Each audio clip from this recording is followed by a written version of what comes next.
สายเลือดลาว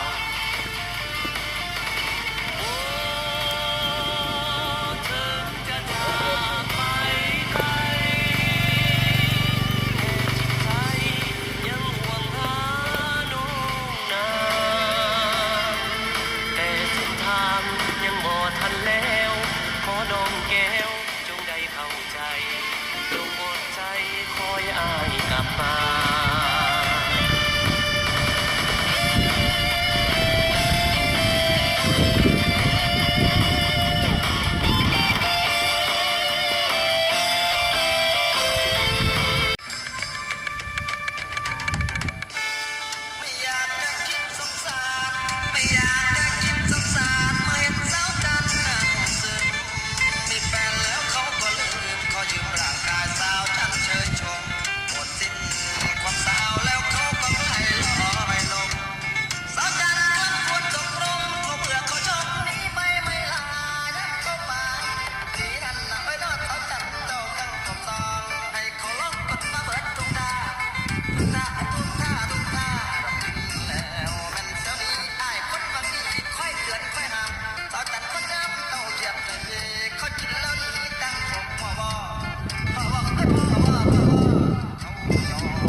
สุกรอมา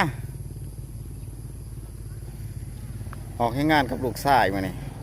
เสาร์อาทิตย์ผมคุ้ม